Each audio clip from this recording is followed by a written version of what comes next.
you, Linda. I want to welcome to the Conservatorium of Music Dr. Albrecht Dümling, who is no stranger to the shores of Australia, having been coming here since 1995. Right. On various fascinating research projects and lecture tours. Albrecht is a musicologist and music critic in Berlin. He was most famous for creating the exhibition Entartete Musik, a critical reconstruction, in 1988. Since 1990, he's been the chairman of a very important organisation in Germany called musica reanimata, which is the Society for the Promotion of Composers that were persecuted by the Nazis. And he was awarded a European Cultural Prize for this in 2007.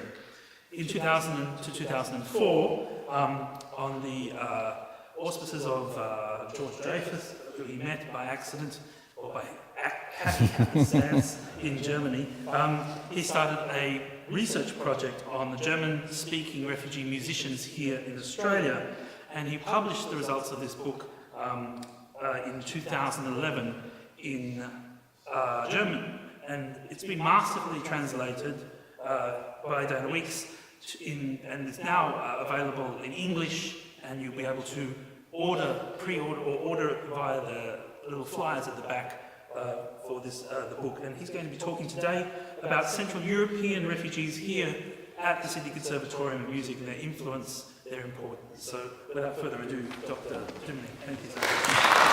Thank you.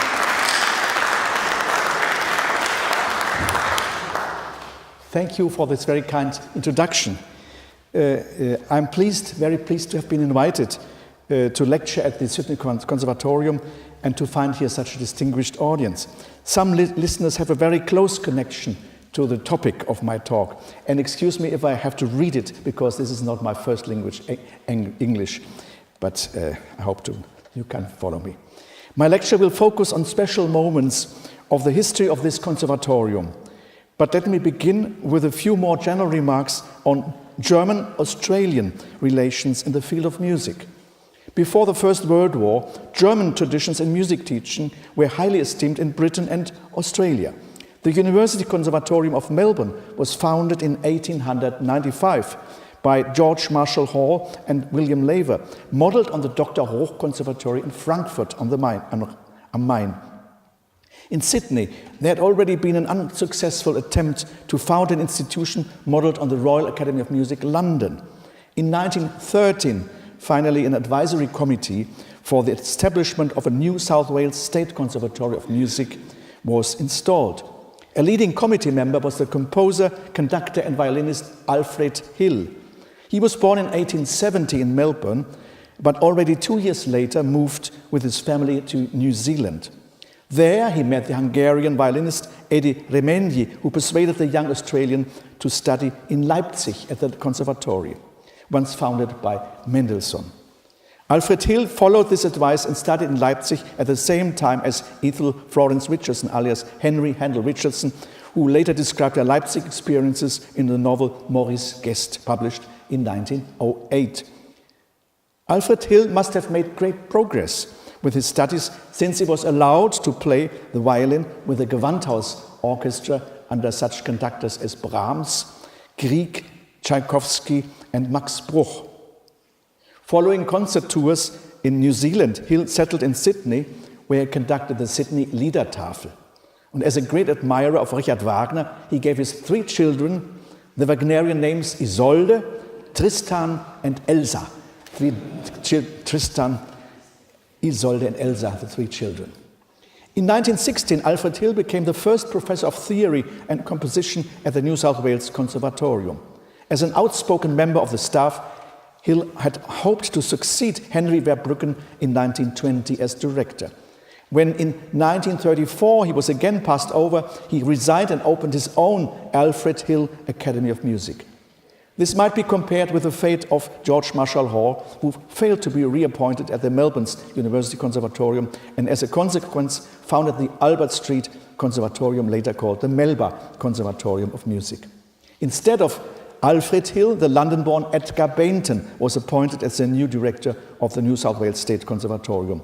No different from Marshall Hall and Alfred Hill, he was a Wagnerian who on a regular basis attended the Bayreuth Festival. In 1914, he was there again when the war broke out. As an enemy alien, Edgar Bainton now was brought to the internment camp at Ruhleben, Berlin. Then it was a racing truck, now it's a metro station, Ruhleben, and there he was interned and spent there until the end of the war.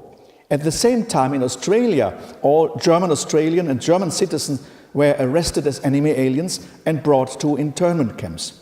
The largest German concentration camp, GCC, in Holsworthy near Liverpool, Sydney, had room for over 4,000 occupants, among them Australians and of German heritage who had been nationalized long ago. Internment changed their attitude completely and led to a total break with Australian society, so that many of them were convinced they could never live there again. The First World War damaged German-Australian relations enormously. Even the Jewish refugees from Germany and Austria, who after 1933 arrived in Australia, suffered from these anti-German feelings. One victim was the conductor Kurt Prerauer, who with Hitler's coming to power had been dismissed from the Berlin State Opera. He arrived in Australia in 1934 as a member of the Royal Grand Opera Company. Following this tour, he wanted to stay in Australia and in 1936 organized another opera season with the conductor Maurice Abravanel. During this season, the company presented the first Wagnerian opera in Australia in a quarter century, giving 13 performances each of Tristan and Isolde, Walküre, Tannhäuser, Lohengrin, and the regular French and Italian repertoire. This season now counts as one of the most outstanding events in the history of opera in Australia. Prerauer subsequently became a music critic for the ABC Weekly and a teacher at the Alfred Hill Academy of Music. In order to get work as a conductor, he in 1940 presented the ABC with glowing references from Wilhelm Furtwängler and Leo Blech and referred to his collaboration with Sir Adrian Boult in London. But Keith Barry, the controller of music at the ABC, supplemented his own reservations in a letter to the general manager. I quote, "If one can judge Mr. Prerauer from his writings, he belongs to a type of musician commonly found in Middle Europe, one who is devoted to the three Bs, Brahms, Beethoven and Bach, and is very intolerant to other types of music," unquote. This was typically German, quote, "No one in point of fact is so musically intolerant as a typical academic German," unquote.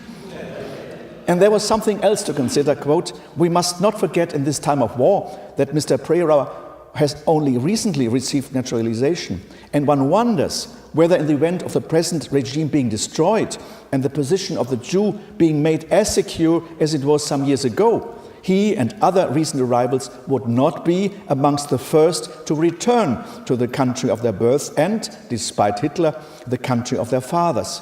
The country, in point of fact, that sang its hymns of hate, Jews and Aryans alike, against England and everything British in 1914 to 1918, unquote.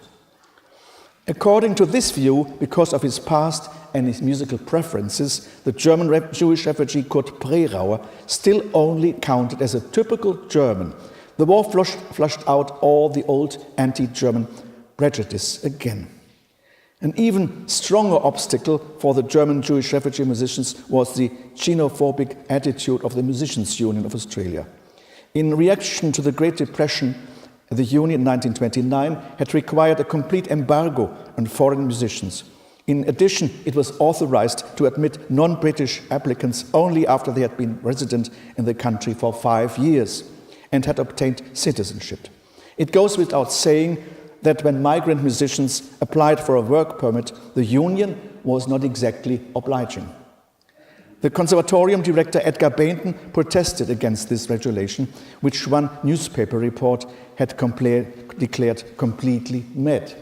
I quote, "A newcomer can join the union if he happened to be born in Britain, Ireland or Canada, but he can jump in the lake or work in a pickle factory if he happened to be born in Hungary or Austria.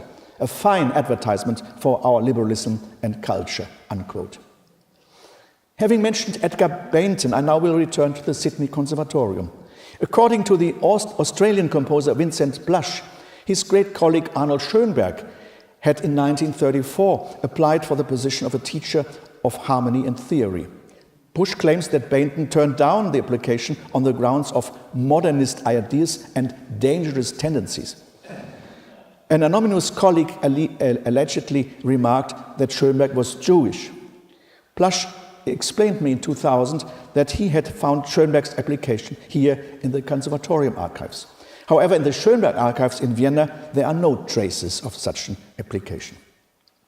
Mention should now be made of several performances at the Sydney Conservatorium where German-speaking refugee musicians played a central role. My first focus will be on a performance of 29 November 1939, when the war just started. That night, the Bodenwieser Ballet gave groundbreaking dance recitals here at the Conservatorium Hall. Because of her Jewish background, the choreographer Gertrud Bodenwieser had escaped Vienna after the German invasion. She played a significant part in the transformation of ballet into dance theater. In 1924, her dance drama Die Man Machine had already caused a stir in Vienna. For her, as distinct from her dance colleagues Mary Wickman and Rudolf von Laban, music played a central role. Her musical director was the pianist Marcel Lorber. In 1936, he wrote the music for the dramatic dance sequence Lucifer's Masks, which could have been seen as a protest against any kind of dictatorship. 2 years later, Gertrud Bodenwieser escaped with her dancers and Marcel Lorber to Colombia, where she remained for 10 months. Then, following appearances in New Zealand, the troupe arrived in Sydney in August 1939, just a few days before the beginning of World War II. The Bodenwieser troupe was not affected by internment during the war, since it consisted only of women. Marcel Lorber was also able to continue working. The appearance at the Sydney Conservatorium on 29 November 1939 offered the troupe's first full-length program here in Australia, which greatly impressed the reviewer of the Sydney Morning Herald. I quote, "Their style is varied, it's extremely energetic and it is fluent. These 6 girls are exquisitely beautiful. That in itself made the entertainment worth watching. But they have intelligence and sensitivity and dramatic passion, as well as looks. And thus their orchestrated motions are capable of building up complex ideas," unquote. Complex ideas were indeed typical for Bodenwieser's choreographies. And the review continues, "The dances were of various kinds, ranging from the tender narrative of a mermaid drawing a mortal down into the sea, to the macabre and grandiose symbolism of the masks of Lucifer. Gertrud Bodenwieser, who controls and produces the group, is remarkably resourceful in finding poses and gestures which eloquently translate an emotion into action. The arrogance of the ego in I and thou, the fruitless revolt against mechanization in the Die Man Machine, the phases of hate and terror in Lucifer, these were brilliantly represented," unquote. This review fully recognized the characteristics of Bodenwieser's choreography, which at that time was new for Australia. When 20 years ago I started my research in Australia, I could not even have found such an article in the Bodenwieser archives at the National Library in Canberra, where I worked as a Harold White Fellow in 2004. But in the last few years, an immense progress has been made in the internet. My research owes a lot to the wonderful Australian newspaper digitization project hosted by the National Library of Australia, released in 2008 and accessible worldwide, also in Germany. Here I found the following picture. The Demon Machine, this is from the Demon Machine, became a staple item in the repertoire of the Bodenwieser Ballet. It also appeared on the program for the company's first Australian tour of 1939 to 40. Following their first appearance, the ballet returned to the Sydney Conservatorium on Saturday, 25 October 1941, greeted by a crowded house. Again, the Die Man Machine was the most successful number. And the dance drama Cain and Abel was premiered that evening. Gertrud Bodenwieser wrote in the program notes, I quote, "The dance drama sets out to stage this biblical drama of human relationships, the first known episode of social conflict. The subject is by no means only a tale of bygone times. The problem is to become, in the perspective of the choreography, one of great topical significance. Cain and Abel are meant to be symbols of our present-day struggle. The drama ends as present war is eventually bound to end. The true ideals reign supreme while the principle of force is overthrown, according to the spirit which the whole creation demands." Unquote. This text combines visionary engagement with a theatrical thinking. For Gertrud Bodenwieser, dance was not only a luxury of a privileged class, but a medium for social experience and for social change. Marcel Lorber scored his music for Cain and Abel, now held in the Bodenwieser archives in Canberra, for piano, drums, violins, and women's chorus. Lorber, who was also active as a piano teacher, created and performed other musical works for the Bodenwieser Company, such as Form Emerging from Chaos, 1943, and The Wheel of Life, 1 year later, 1944. After traveling with the dancer Shuna Dunlop and her husband to revolutionary China, in December 1946, Lorber undertook a tour of Japan with 2 Bodenwieser dancers, and it's a quite interesting episode in the book where they played the Winterreise in the ruins of Hiroshima. From there, and the singer and the pianist, the singer was an Englishman who was there in order to control the enemy aliens in the ruins of Hiroshima. From there, Marcel Lorber continued to London, never to come back. But Gertrud Bodenwieser remained in Australia and is being regarded today as one of the country's most important and groundbreaking choreographers. Some Bodenwieser dances appeared again after the second appearance of the ballet, namely on the 1st of August 1942 in a Conservatorium production of Mozart's Don Giovanni. Also, this production was reviewed in the Sydney Morning Herald. Whereas the earlier Bodenwieser ballet reviews had not been signed, now an author was named. It was Neville Cardius. In 1940, he had accompanied the British conductor Thomas Beecham on his tour of Australia. In a 1941 appraisal of Australia's musical life, Beecham called for a complete change of attitude by enlightening the public through the medium of the press. Up until now, however, the prerequisites for this were lacking in Australia. And Beecham explained, I quote, "I must confess that, with a few notable exceptions, I found the Australian papers to be, without exaggeration, the worst I have yet read in any so-called civilized country." Unquote. It was, according to Thomas Beecham, one of the country's weaknesses not to admit even the slightest criticism of its institutions. Quote, "But until Australians are made acquainted with the deficiencies in their national way of life, how is it possible for them to realize that they have a long way yet to go before they can claim an intellectual and cultural equality with other nations?" Unquote. Beecham had one author in mind who could contribute to this change of mentality, namely Neville Cardius. Encouraged by Beecham, Cardius remained in Australia until 1949 and became kind of a national institution. In his review of the Conservatorium's own Don Giovanni, he wrote, "There was a delightful moment in the ballroom scene when a number of dancers of the Bodenwieser ballet made graceful and natural movements to the minuet. And according to him, the singing was often excellent. Lili Kolos, as Elvira, took the superb vocal arches of her aria in the second scene of Act 1. Like the dancers, the soprano Lili Kolos had arrived in Australia as a refugee from Central Europe. Those refugees did not only contribute in the field of dance and opera, they also presented their art of lieder singing, a vocal art different from the English song and very specific for Germany and Austria. Besides Lili Kolos, also the singers Leonie Feigl and Emmy Kimmel must be mentioned here. They were reviewed and praised by Neville Cardius. The mezzo-soprano Leonie Feigl was born in Vienna in 1880. With a husband who was involved in the oil industry, the company was Shell, she moved to Baku and St. Petersburg.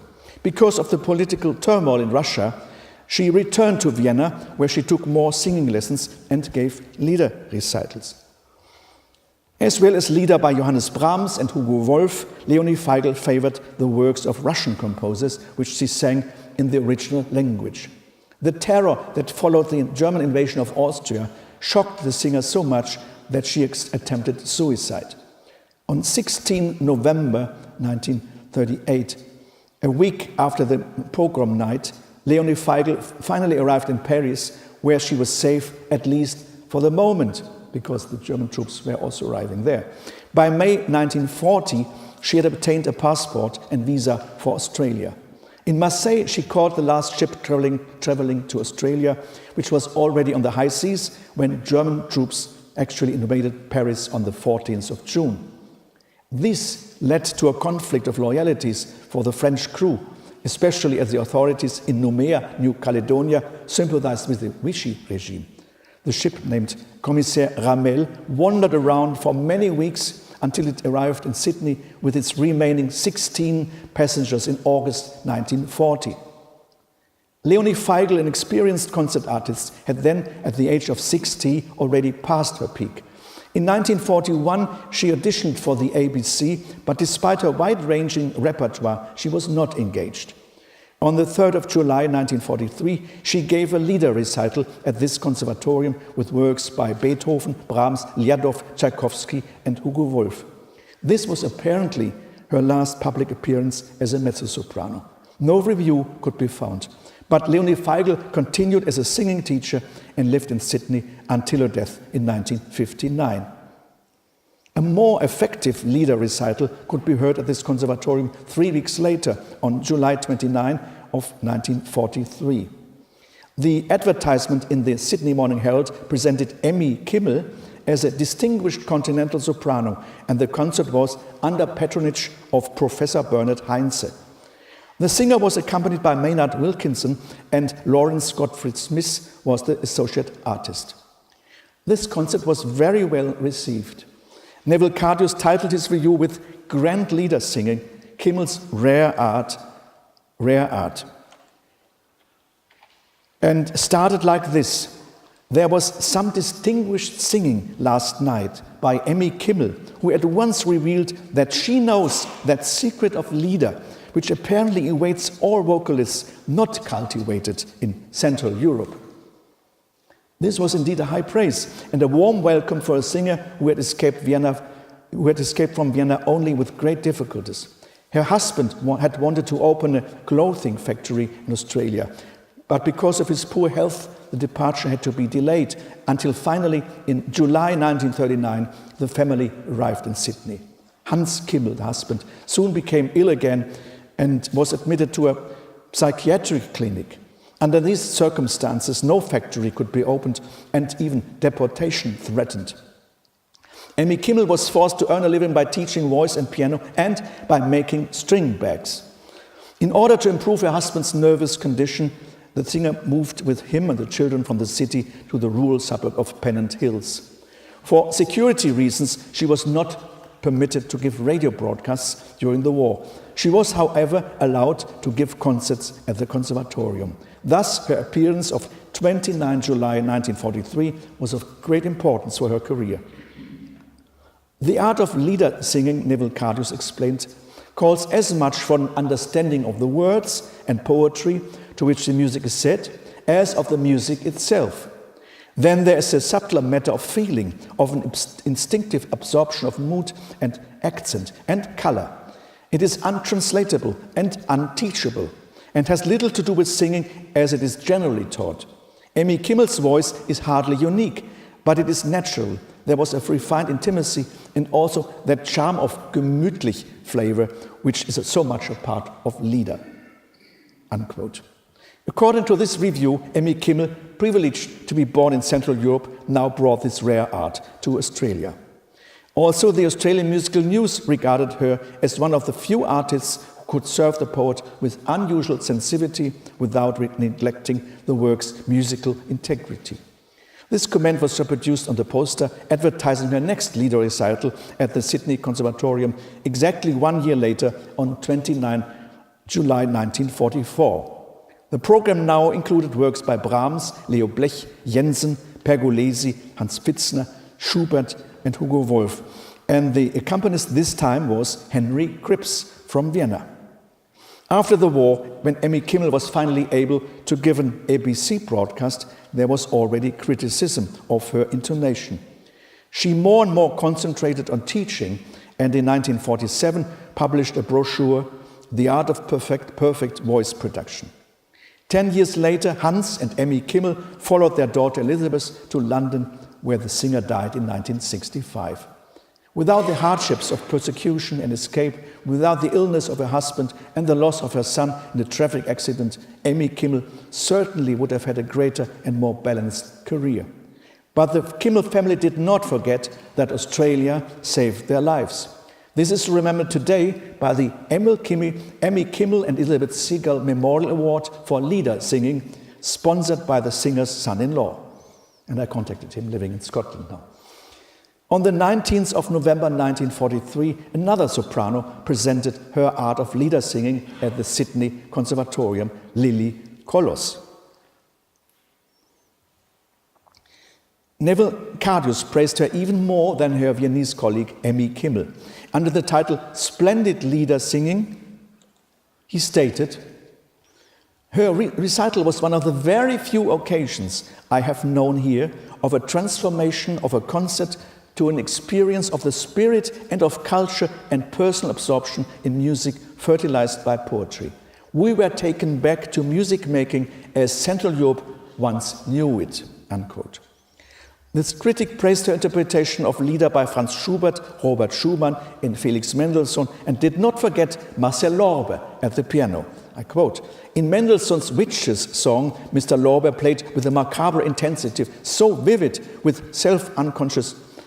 unself-conscious gestures and crouching that I expected at any moment to see him fly over the piano on a broomstick. He proved himself a fitting collaborator for the finest and most cultivated lieder singer at present resident in Australia." I repeat, the finest and most cultivated lieder singer at present in Australia. And this was Lily Kolos, according to Neville Cardius. This high praise for Lily Kolos, who reappeared at the Sydney Conservatorium almost on a regular basis. In August 1944, for example, she offered a program of contemporary composers, including Lieder by Richard Strauss, Joseph Marx and Alban Berg. To each of these songs, Miss Kolos gave a penetrating interpretation of unusual beauty, the review said. It was a pity that a concert of such quality should have failed to attract a larger audience. Too many indifferent performers are probably stealing audiences from the genuinely talented, unquote. Time does not allow me to mention in greater detail the refugees' contribution to Lied and opera. Here I should have emphasized the Viennese conductor Henry Cripps and the Cripps de Vries Opera Company that appeared quite often at the Conservatorium. As was already explained, Gertrud Bodenwieser contributed enormously to the Australian dance theatre, whereas Leonie Feigl, Emmy Kimmel, Lily Kolos, Marianne Matti and others brought the Central European art of lieder singing to Australia. Chamber music was not completely unknown in Down Under, but the appreciation of this intimate type of music making had been less intensive before Richard Goldner founded his Sydney Musica Viva. Also, Goldner chose the Sydney Conservatorium as the venue for the first public presentation of his visionary ideas. Richard Goldner was a very experienced viola player from Vienna. When he arrived in Sydney in 1939, he introduced himself to the Sydney Symphony Orchestra, and they were very impressed by his musicality. But he was not accepted because the Musicians' Union refused membership to foreigners. Thus Goldner launched into the substitute occupation that he had first designated, the manufacturing of jewelry. Good revenue enabled him and his brother to pay back the money they had borrowed for the landing fees and also to bring their parents to Australia. They arrived in Sydney in April 1940. By then, however, Goldner missed his music so much that in 1941 he and 3 other enthusiasts established the Monomyth string quartet, Monomyth being the Aboriginal term for welcome. The products of Goldner's jewellery and leather goods factory were not considered important for the war effort, so the firm was to be closed down. At the same time, however, the government was on the lookout for imaginative minds in more relevant industries. To his surprise, Goldner was informed that a 3-dimensional zipper was needed for military purposes, and one that was not sensitive to mud. Although Goldner did not even know how an ordinary zipper functioned, he quickly had an idea for a 3-dimensional zipper.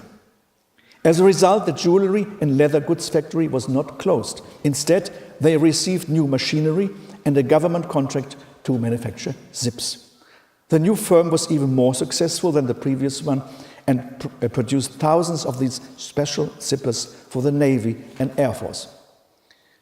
In January 1944, when Goldner went to the doctor, he found a journal in the waiting room. There he discovered an article about his former teacher, Simon Pullman, who had been killed in Treblinka.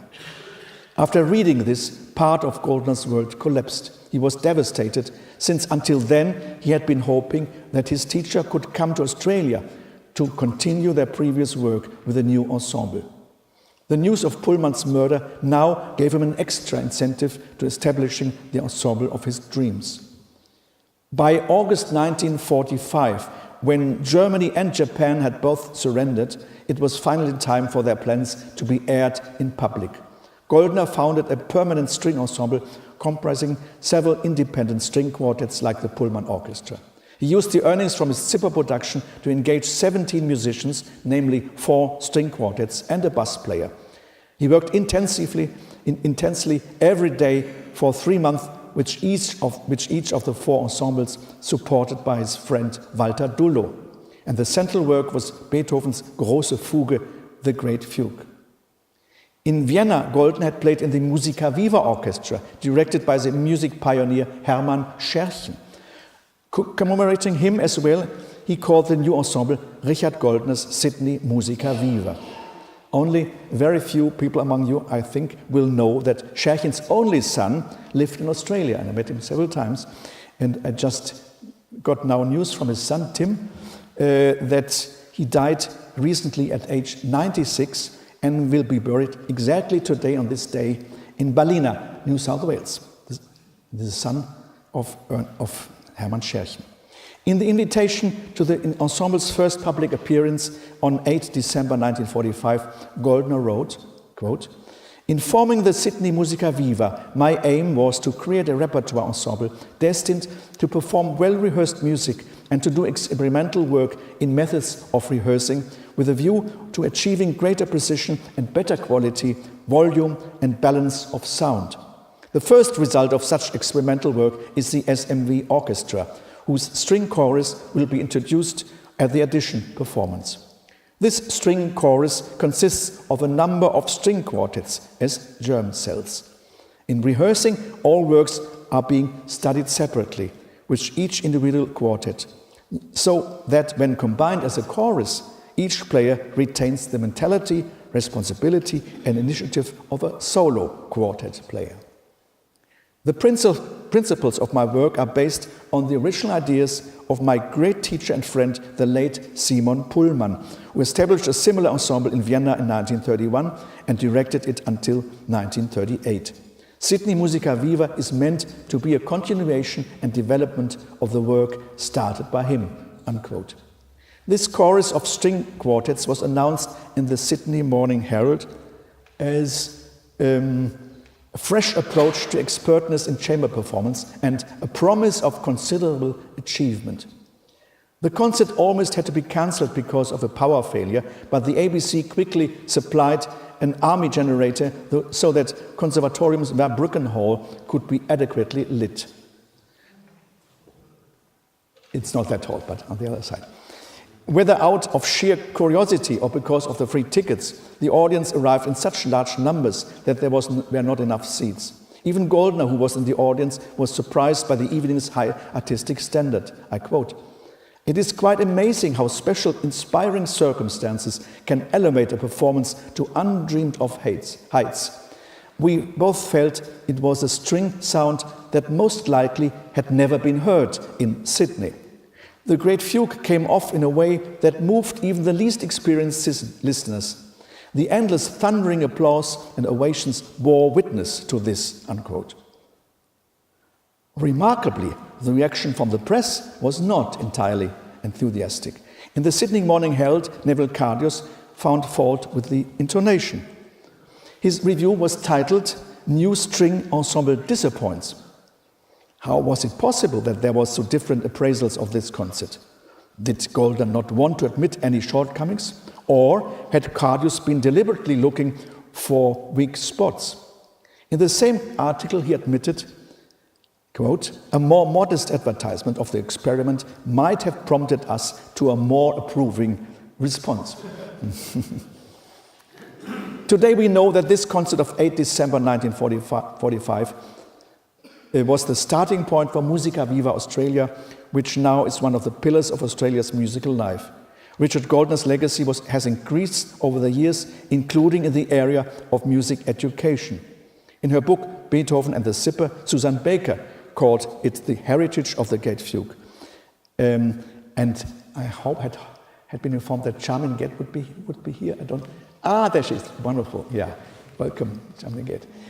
Charmin Gett, the widow, Goldner's widow, is in the audience. And I also want to greet Tony Burke, who was very active in Musica Viva, as his father, Charles Burke, another one from Berlin. Welcome here, Tony Burke. The groundbreaking significance of the first appearance of Richard Goldner's Sydney Musica Viva is already well known. At the end of my lecture, I want to direct your attention to a rather forgotten theatre performance which happened at the Sydney Conservatorium, namely on the 16th July 1946. As with the Sydney Musica Viva, it was announced by a brochure and a large article in the Sydney Morning Herald. And I quote, "Those fortunate enough, or interested enough," the article started, "to have received a small brochure inviting them to the Mercury Theatre Company's initial program of 3 plays at the Conservatorium, will probably have noticed with some pleasure the good taste and unusual style of the printing of the folder. It is the first bow to the general public by a new professional company whose full title is Mercury Theatre Propriety Limited, and whose directors are Alan Ashbold, Peter Finch, John Kay, Colin Scrimgeour, and John Wiltshire," unquote. Best known among these names until today is the actor Peter Finch. According to him, John Kay, musician originally from Leipzig, was the driving force. I quote, "He infected me with his burning passion for drama," Finch later reported. "His titanic energy was a contagion. We were wild-eyed with fanaticism, desperate that something be done to drag the Australian theatre from the doldrums it had been wallowing in," unquote. John Kay, born as Kurt Kaiser in Leipzig, became a member of the Weintraub Syncopators. As a member of that famous jazz group, he arrived in Australia in 1937 with his Peruvian passport. Peruvian passport, interesting idea. In my book, The Vanished Musicians, I have described the fate of that group, the fate of Kaiser and of the group, their long fight with the Musicians' Union and the bitter end. Kurt Kaiser, now named John Kay, continued in different fields as film composer and music arranger. Already in 1944 to 45, he directed and financed a children's theatre. Although it had to be closed down after an epidemic, this in no way diminished Kay's passion for the theatre. Like the Mercury Theatre that had emerged in New York as the brainchild of Orson Welles and John Houseman, the Australian Mercury Theatre wanted to present world theatre on a professional stage. Mercury Theatres, the Sydney Morning Herald, in its announcing article said, "may well turn out to be the sort of company Sydney and perhaps Australia has been waiting for 50 years or so. For actors and for the hoped-for coming Australian stage tradition, The Mercury people will search the whole theatre of the Western world and present their findings, unquote. On their first night on 16th July 1946, the Mercury Theatre presented classical plays from Germany, Russia and Spain. The Kleist play, The Broken Pitcher, with an overture composed by Alfred Hill, was followed by Gogol's Diamonds Cuts Diamond and Lope de Vega's The Pastry Baker, with introductory music written by John Kay. Different from Musica Viva, Viva's first night, both the press and the public reacted with enthusiasm. The Sydney Morning Herald titled its review, "New Players Excel in Comedies." I quote, "These three plays made up a unique evening's entertainment." And about the Gogol comedy it said, "Slight and trivial in plot, it entertained airily thanks to good acting and John Kay's careful, intelligent production." 6 months later, there was already a positive evaluation of the Mercury Theatre in a long article titled "The Gentle Art of Playgoing." Here, the Herald explained, no project could serve better the interests of drama in Sydney than the establishing of a repertory theatre, reasonably accessible as outlined by the Mercury players, unquote. Because no suitable venues could be found for the Mercury Theatre, the actors organized themselves as the Mercury Mobile Players. Sydney John Kay designed a portable stage for them that would fit into a truck. In 1948, the Mercury Mobile Players put on Molière's The Imaginary Invalid, with Peter Finch in the title role. Kay directed the whole production and also provided the stage music. Always self-assured, he invited Sir Laurence Olivier, who happened to be in Sydney on an acclaimed tour with the Old Vic Company. Olivier accepted and came with his wife to a performance that was given during their lunch hour for about 400 workers in a glass factory. He was deeply moved by this experience. And the press reported, quote, "Sir Laurence Olivier said that he was so impressed that he would do all he could to help them to establish a permanent theatre." However, the Mercury Mobile Players lost one of its greatest assets in November, when, at Sir Laurence Olivier's invitation, Peter Finch travelled to London, where he launched an international career. In spite of this setback, Kay did not give up. In February 1952, he hired a proper home for this theatre in Sydney's city centre, namely the old St. James Hall. A telegram arrived immediately from New York. I quote, "Good luck, your enterprise. Regards, Vivienne and Laurence Olivier." The press described the Mercury Theatre as a kind of miracle, but it soon became clear that it would not survive without public funding. In spite of mounting financial problems, Kay made efforts right to the end to save it by investing his own money.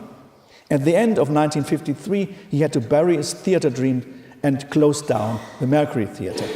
In the space of 2 years, it had presented 305 performances of 29 plays by international authors like Shakespeare, Charles Dickens, Strindberg, Chekhov, Schnitzler, Wedekind, Shaw, Maxwell Anderson, Kästner, Anouilh, Franz Molnar, Jean Cocteau, and Christopher Fry. Then he moved to London with his family, and among them was his young son. And there he's sitting, it's Tony Kay. Welcome, Tony, the only son of Sydney John Kay. The sad fate of the Mercury Theatre reminds us of the Sydney Musica Viva that in its beginnings had been financed mainly by Richard Goldner. It had to give up in 1951, until a few years later a new business model had been found. Even the best ideas cannot survive in Australia without a fitting business model. Refugee musicians had played a leading role in those performances mentioned by me, performances of dance theatre, lieder, chamber music and theatre on the stage of the Sydney Conservatorium. None of these musicians, as far as I know, was invited to teach here. Other refugees were invited instead. Alfons Zilberman, originally from Cologne, in 1949 came as a lecturer for aesthetics. At the same time, Kurt Prerauer directed the opera school before he left for an extended European tour. Madame Marianne Matti, originally from Mannheim, taught voice production from 1954 to 1972. Richard Goldner did not teach here, but he presented his music library, as far as I know, to the Conservatorium. What an irony! German musical traditions, once greatly admired by people like Alfred Hill, one of the founders of this conservatorium, were brought to Australia decades later by refugee musicians who had been persecuted in Nazi Germany. Thank you for your patience.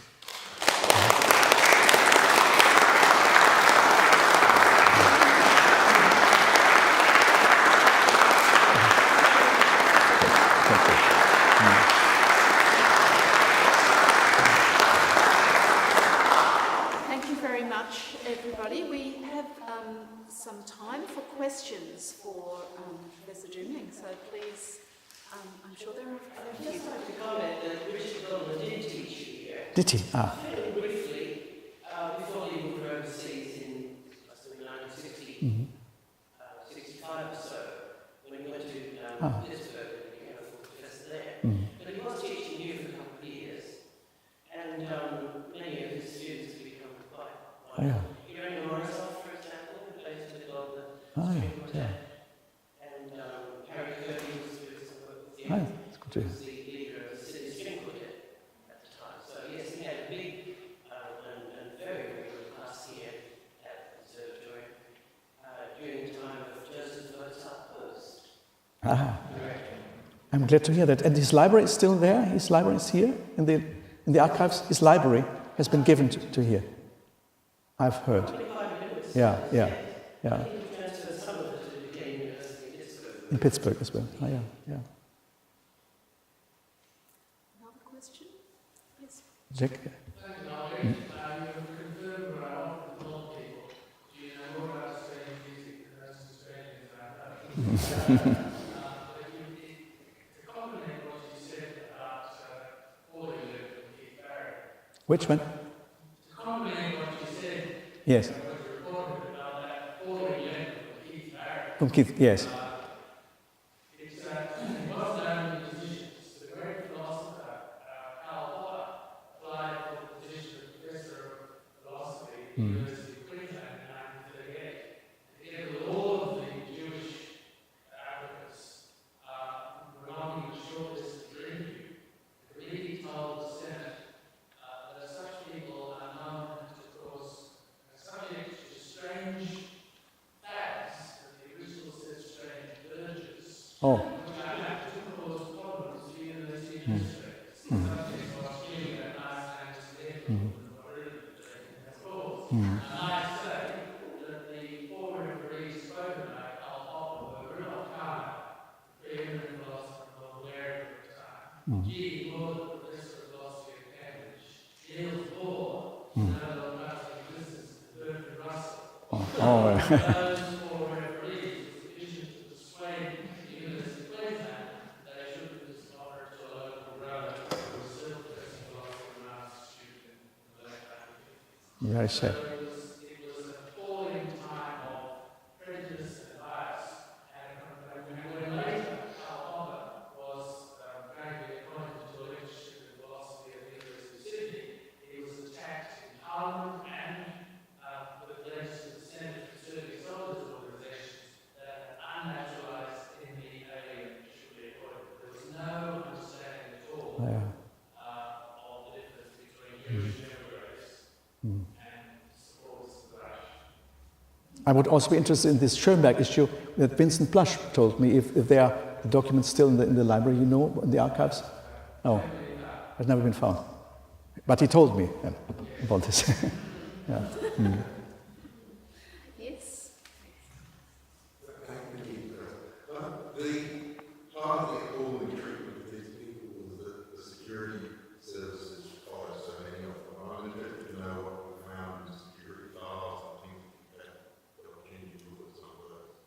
Yes, this referred mostly to the Weintraub syncopators during the war, when they were called spies. Yes, there are huge files on this issue, and this led then to internment. There were others. Schönzeller, for example, quite interesting. The conductor who was here, his father was working for the Krupp company. He arrived just at the beginning of the war, And then already when the father arrived, the son went to the school, and the father was immediately sent to, the other way around. The father arrived, I think, in August 39, and when his wife and son arrived 2 months later, he was already taken to internment camp because he was working in a steel factory, and this was seen as a very dangerous thing. Although he was against Hitler, he had tried to bring his son to Brussels to prevent that he would be a member of the Hitler Youth. But the Australians didn't know that, so for them, just the fact that the father had worked for the steel company Krupp was so dangerous that he immediately had to be sent to internment camp. And he was there the whole war, during the whole war. So then the mother and they joined, and Heinz Schönzler, who was later a pupil of Krips and Raphael Kubelik, made his studies and ended up his school leavings in the camp of Tatura. Very strange. But Schönzler was not bitter. He came back to conduct later, for example, the West Australian Opera, and was an eminent scholar for working on Bruckner and Furtwängler, Schönzler. He was not Jewish, so some of from these 90 persons mostly have been persecuted because of racial issues, but some like Schönzler because of political issues. That was the reason why they couldn't stay on in Germany, didn't want to. Before I move on to the next question, I can just comment that the same applied to Italian people here in Australia, and indeed there were murders in some of the internment camps because they put Mussolini supporters in with the anarchists and people who'd left Italy as political refugees.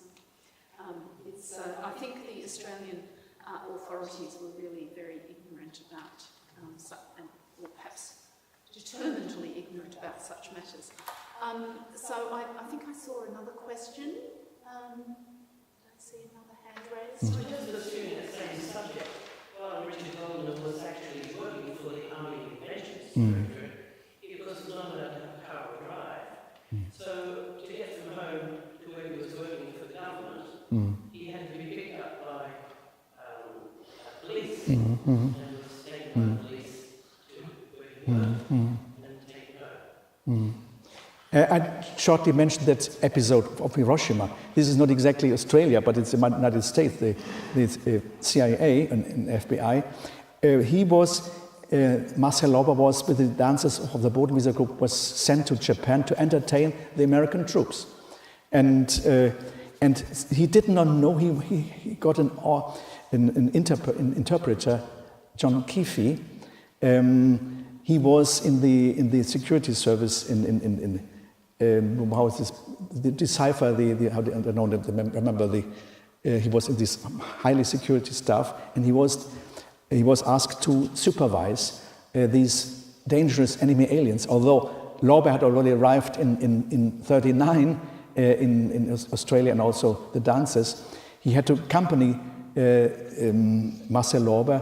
And then he discovered that this was a great musician, Lauber, and so they did the Winterreise in the ruins of Hiroshima. And there were German Catholic monks who were responsible for this clinic where it was taking place, and the patients were Japanese. They didn't understand the word. The Winterreise was sung there. And Keefe would like this very much to perform with Marcel Lauber, who later then left. He was a Metsuke collection, left for London, where he died. But there was this although the Americans had destroyed Japan, in Hiroshima at least, they said these are dangerous peoples coming now from Australia. They have to be watched, closely watched.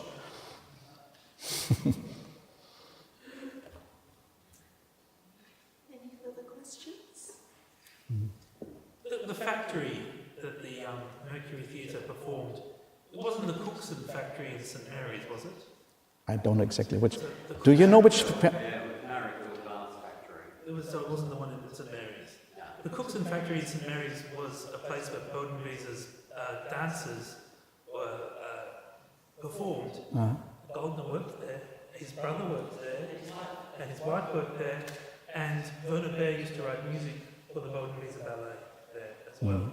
They had a very talented pianist son, Robert Cookson, who I think is still in America. He was the one-stage dean at the Madison School of Music in Manhattan. This was an incredible, very local phenomenon, that particular factory. And fascinating. That would be, I think someone's writing a thesis on that actually. Albrecht Cookson still lives in Sydney. She might be somebody that you'd like to talk to. Well, if there are no further questions, I'll shortly invite you to join me in thanking Professor Dümling for his talk. But first, I just want to inform you that there will be refreshments. I trust this week they really will be there. To the left, when you exit the door, please join us for complimentary refreshments, informal discussion of the talk tonight. So now it's time to please join me in thanking Dr. Dümling for a wonderful talk. Thank you.